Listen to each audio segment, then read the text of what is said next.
학교 다닐 때 천부인권설이란 걸 배웠습니다. 모든 사람은 태어나면서부터 하늘로부터 주어진 자연적인 권리가 있다.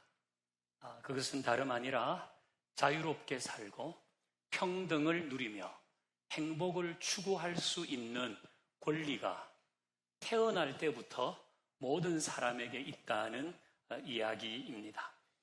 그건 홉스나 로크나 루소와 같은 18세기 계몽주의 사상가들의 사상적 배경이었고, 이런 생각 때문에 프랑스에서는 대혁명이 일어났고 미국에서도 독립선언을 하게 되었습니다. 그 인간은 존엄하다는 것입니다. 하지만 당시 천부 인권설이 가진 인간의 존엄은 유러피언, 그러니까 백인들에게만 해당되는 것이었습니다.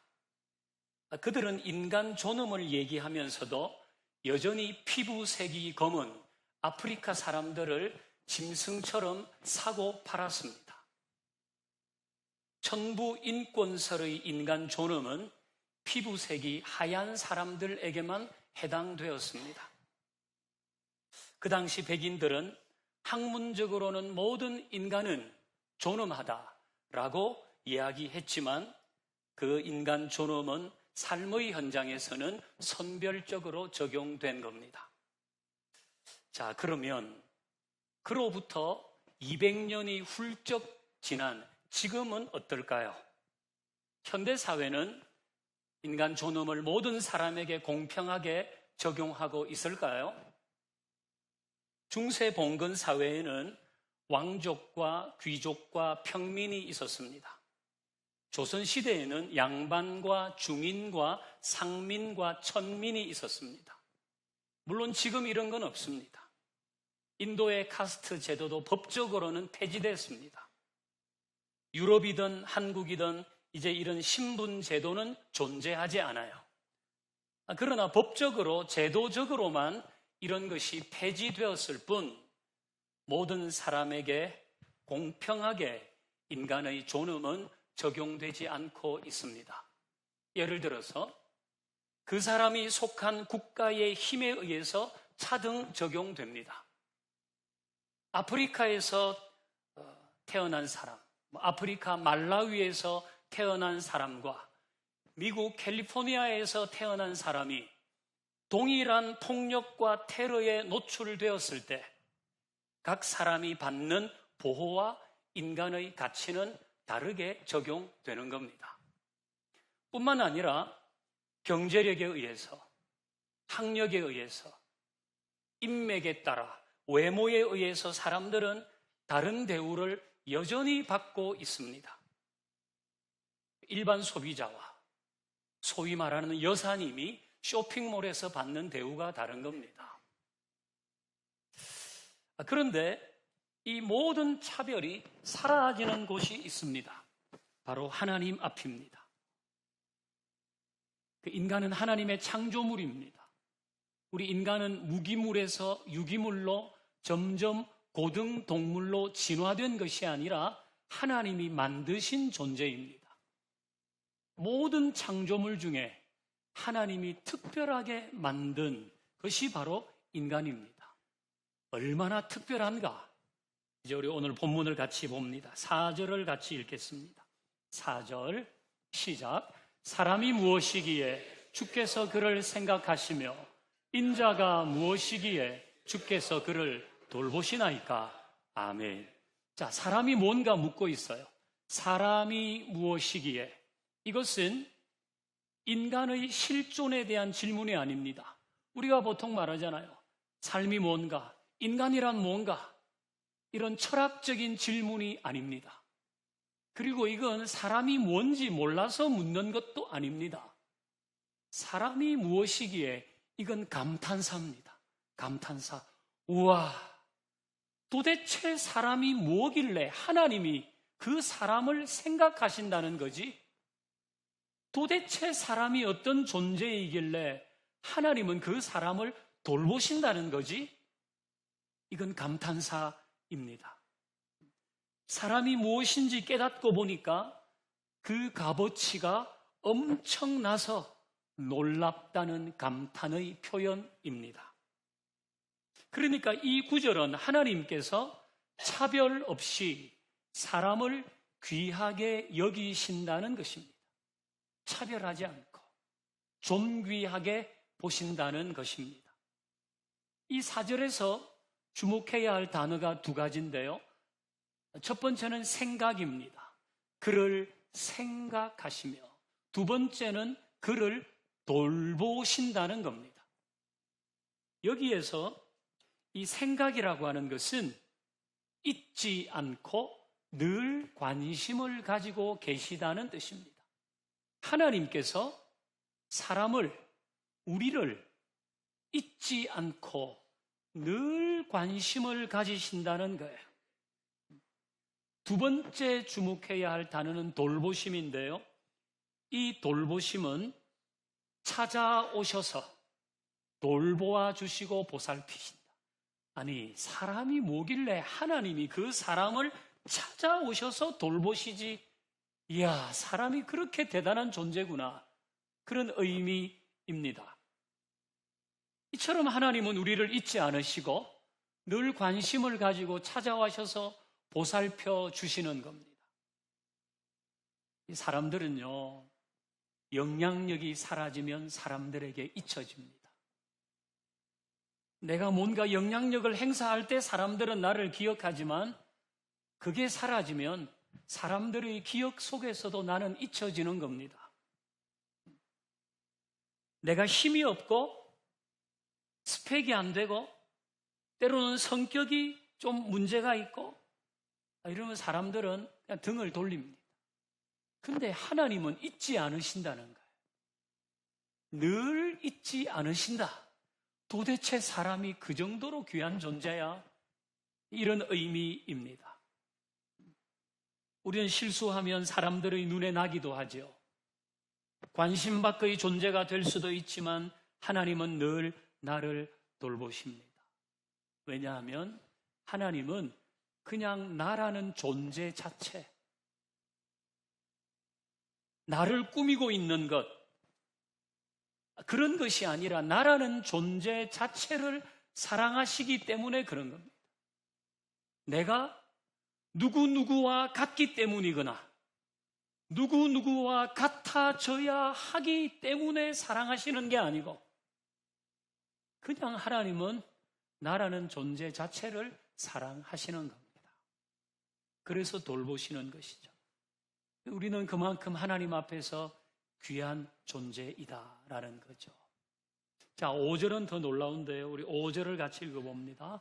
5절 시작. 그를 하나님보다 조금 못하게 하시고 영화와 존귀로 관을 씌우셨나이다. 아멘. 하나님보다 사람을 조금 못하게 하셨다. 이거 대단한 표현 아닙니까? 하나님보다 조금 못하게 하셨다. 사람이란 존재 자체가 그렇다는 거예요. 그리고 영화와 존귀로 관을 씌우셨다. 여러분, 이제는 미스 코리아 선발돼야 하면 왕관을 씌워주잖아요. 제일 아름답다고. 영화와 존귀로 관을 씌우셨다고 하는 것도 하나님께서 앞에서 우리는 그만큼 아름답다는 거예요. 우리를 아름답게 보신다. 그냥 우리 존재 자체를 그렇게 보신다는 거예요. 그러니까 이 모든 것은 우리가 하나님 앞에서 어떤 존재인가라는 것을 말씀하는 것입니다. 여러분은 이런 하나님의 생각에 동의하십니까? 동의하지 않으십니까? 동의하시기를 바라요. 좀 더 많이 동의하세요. 이런 설교를 들을 때만 동의하지 말고 다른 때도 동의하세요. 사람은 자기에게 100점을 주기가 쉽지 않아요. 모든 사람이 그래요. 네, 그러나 자기에게 100점을 주는 사람들, 자존감이 아주 좋은 사람이 있는데 대부분은 자기에게 100점을 주기가 어려워요. 그러니까 내가 뭐 그렇게 귀한 존재일까? 당신은 사랑받기 위해 태어난 사람입니다. 지금도 그 사랑 받고 있지요. 라고 우리가 찬양을 하는데 그 찬양을 할 때뿐 아니라 그 외에도 나는 하나님이 사랑하시는 존재구나. 여러분 더 많이 동의하시기를 바라요. 하나님이 그렇게 말씀하시잖아요. 우리를 하나님보다 조금 못한 존재로 만드셨다. 이건 정말 기가 막힌 표현입니다. 여러분 세상에 종교가 많은데요. 그 어떤 종교도 그 신앙을 하는 그 신앙의 대상이 자기를 신앙하는 그 존재를 나보다 조금 못하다 이렇게 하는 종교는 없습니다. 다 나에게 굴종하라. 모든 것은 내가 내 마음대로 하는 것이다. 이제 그런 식의 관계를 설정하지, 너는 내 아들이다. 너는 내 딸이다. 여러분 세상에 어떤 종교가 자기가 신앙하는 대상을 아버지라고 부릅니까? 그런 종교는 없습니다. 그런데 우리는 하나님을 아버지라고 부르고 하나님은 우리를 사랑하는 딸, 아들이라고 하시잖아요. 저는 여기에 놀라운 하나님의 섭리가 있다고 생각합니다. 왜냐하면 우리의 이해를 돕기 위해서. 우리 다 아버지, 엄마잖아요.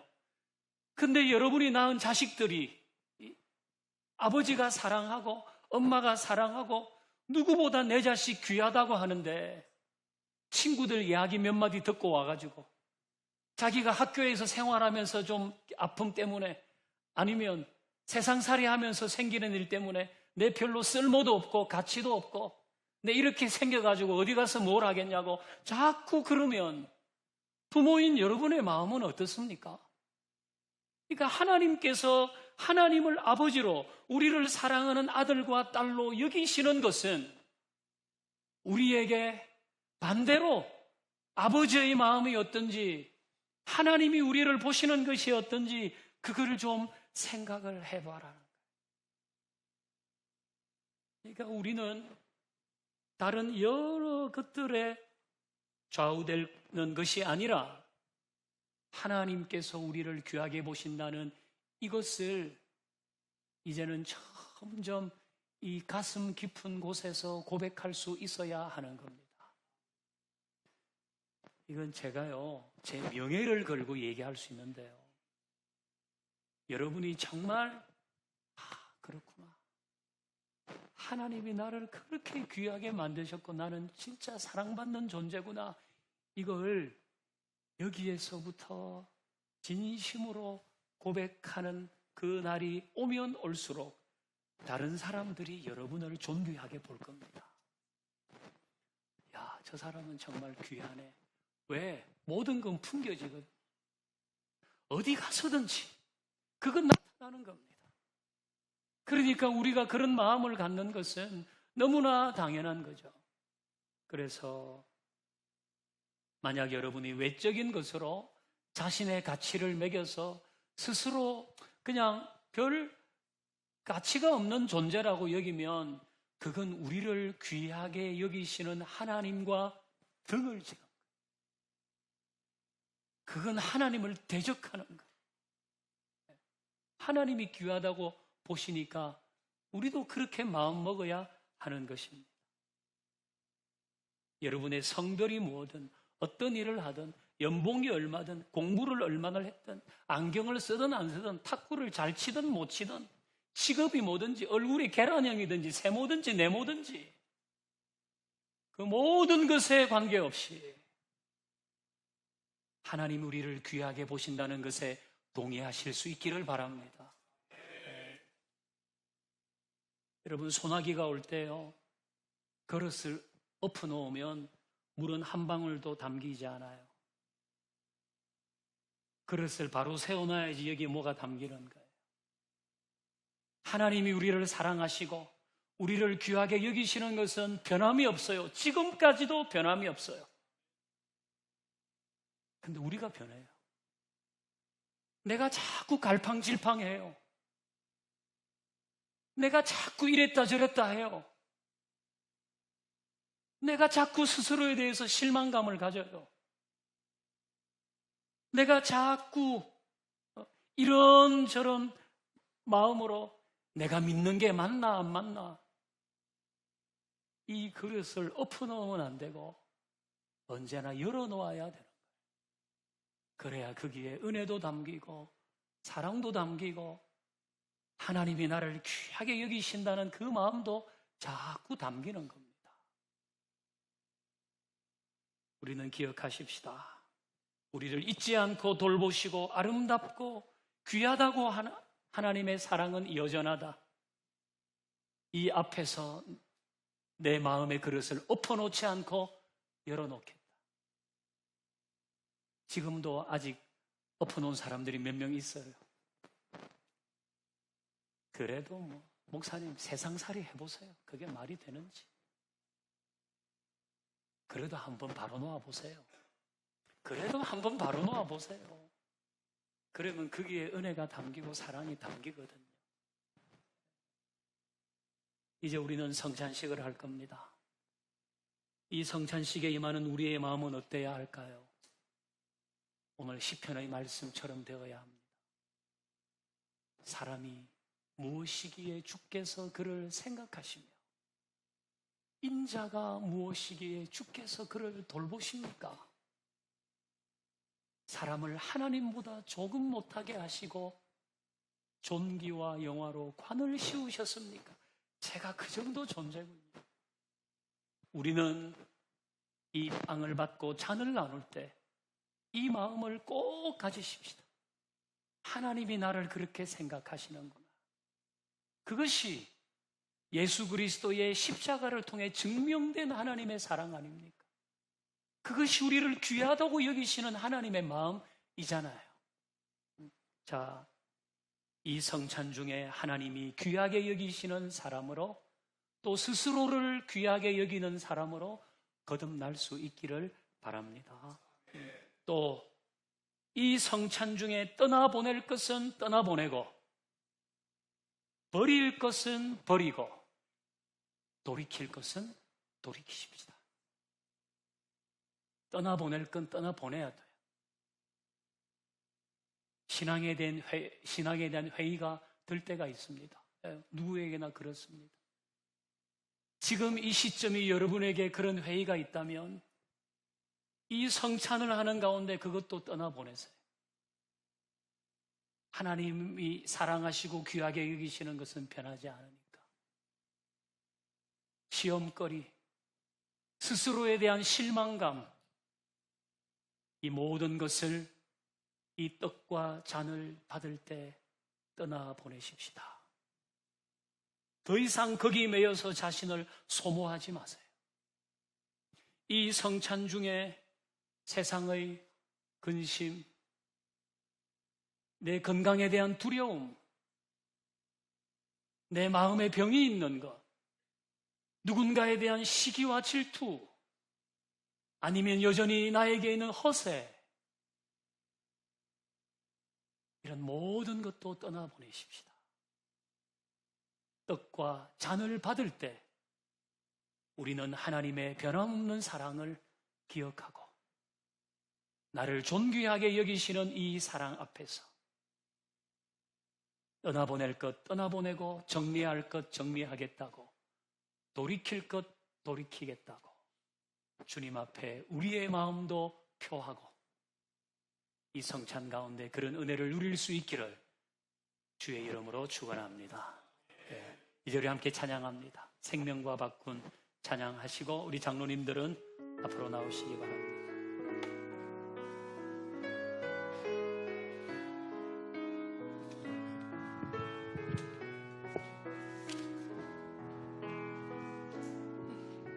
생명과 바꾼 주의 사랑을 잊지 않게 하소서. 나를 위해 흘렸던 주의 눈물 잊지 않게 하소서. 주의 긍휼 주의 긍휼과 주의 선하심